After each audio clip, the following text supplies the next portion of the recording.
Hey everybody, I'm Ethan James with the honestcarpenter.com, and in this video I'm going to show you how to make deep raised garden beds like these ones behind me.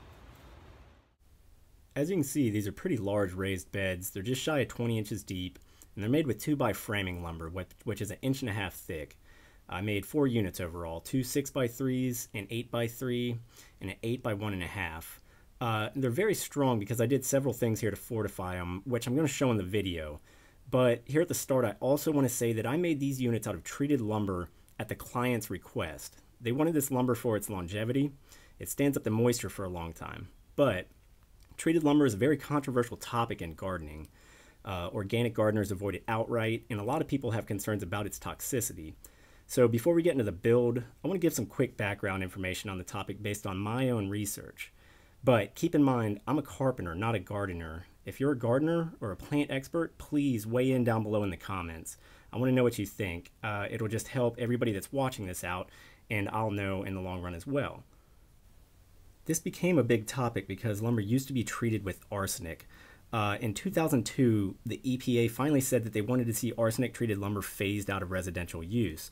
By 2007, it had mostly been replaced with 2 other kinds, ACQ, alkaline copper quaternary, and CA, copper azole.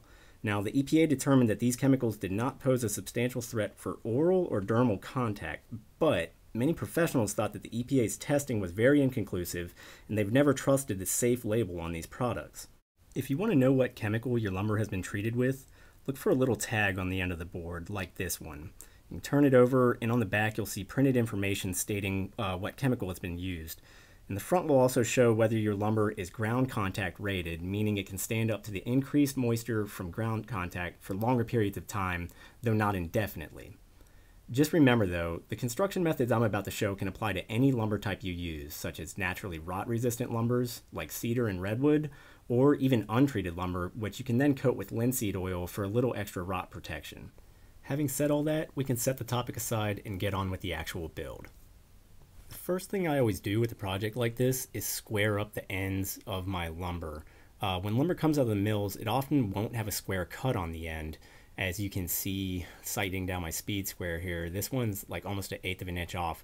That's very typical, but they do leave the pieces a little bit long so that you have a little bit of extra space to clean them up. So I'll often cut off just a little bit at the end, or if I'm going to split a board, like I'm going to turn these 12-footers into 2 6-footers, I'll find the gap in the middle, and I'll make that my first cut.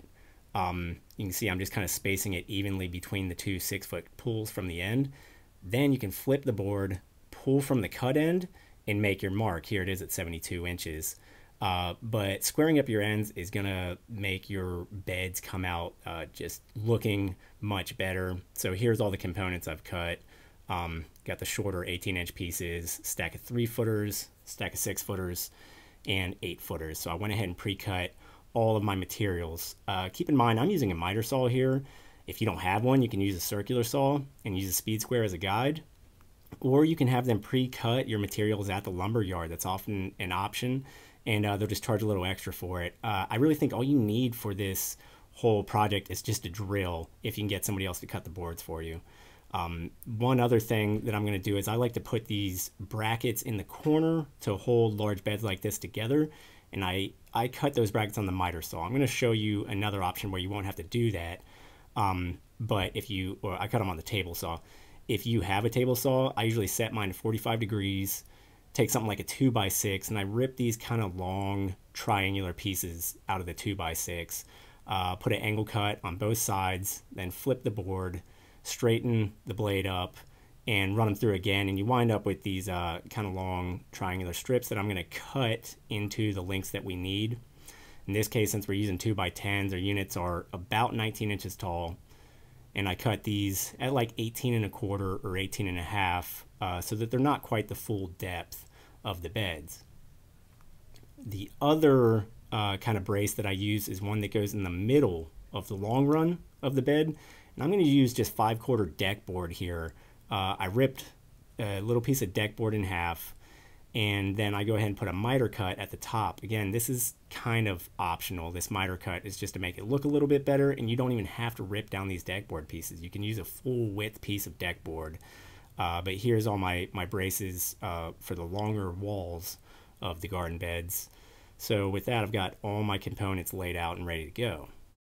And here's everything that I'm going to use to attach my boards. I've got an 18-volt Hitachi drill, I've got a 20-volt Dewalt driver, and then I'm using 3-inch exterior grade screws. These are deck mates, and they're ceramic coated, so they can stand up to exterior conditions and wet conditions.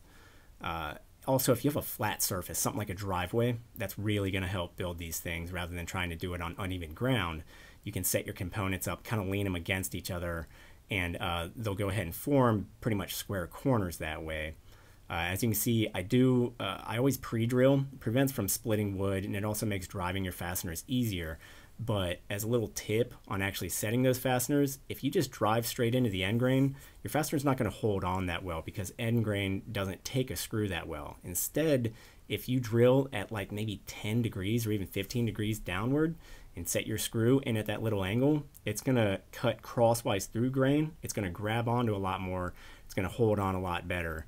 As you can see, if I keep driving this one over and over again, it won't sink any further. But if you go in diagonally, they'll countersink, they'll bite a lot more material, and you'll get a much stronger connection. So if you get the two side pieces on, you can go ahead and stand the whole thing up. It's going to make drilling from the top much easier. I lay our second board across the two end pieces, and again, drill in at an angle just like this. I'm using 4 fasteners per corner. Here, you can use more if you want, but we're going to get additional strength from those corner braces that I cut, which I'm going to show how to install next.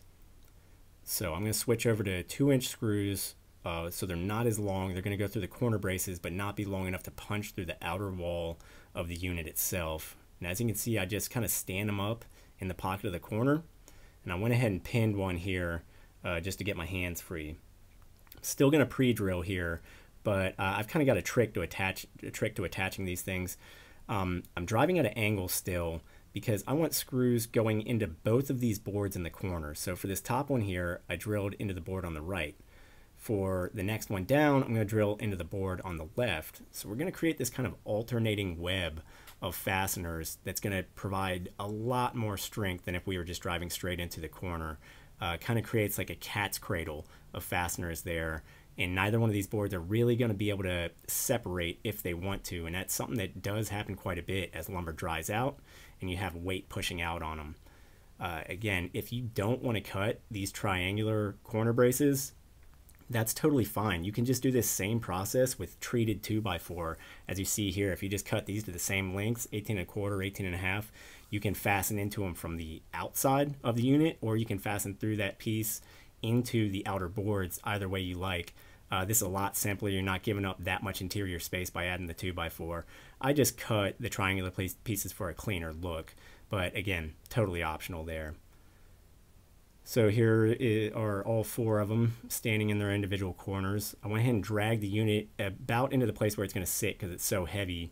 And this is where I'm going to build the rest of it. So you can see our corner braces act as little supports for the next level of boards that we're going to put on. So I bring our 2 pieces together, the long and the short, and I repeat the same process. Drill at angles. Here I'm driving at an upward angle through the long board into the short board. Go ahead and get 4 more fasteners here. And then we do the exact same thing with the top of the corner brace. And there you can see about the steepness of the angle that I use. And if you pre-drill all of them at once and then just kind of turn your fasteners with your fingers, you can just run down the line and drive them in really quickly that way. Don't overdrive them because that interior grain that we've exposed is a little soft. Now we want to add those center braces that I cut. So I just pull half of the total length of the unit, which was 36 inches in this case for these 6-footers. Hang my speed square on the edge of the top board, and I just kind of use it to line up this center brace so that it's more or less perpendicular to the unit. And notice that I set all my braces down just a little bit. I didn't want them coming up completely flush with the top. It's just kind of an aesthetic thing. And for my 8-foot units, you can see that I have 2 of them. Rather than just one in the center, I have 2 at 32 inches. After that, we're pretty much finished. Here you can see the two finished 6x3 units. If you want to add a little extra moisture protection to the interior of these boxes, you can do what I did on this other custom planter box project. You can find this article on my blog. We just added 6mm plastic to the interior to prevent that moisture from actually sitting against that interior wood at all times. If you want to bring plastic into the project, but you don't have to. You can go ahead and fill these up with soil. So while these are done, thanks for watching the video. If you enjoyed, please hit like and subscribe below. And be sure to check us out at thehonestcarpenter.com for more tips, articles, and product links. Thanks, everybody.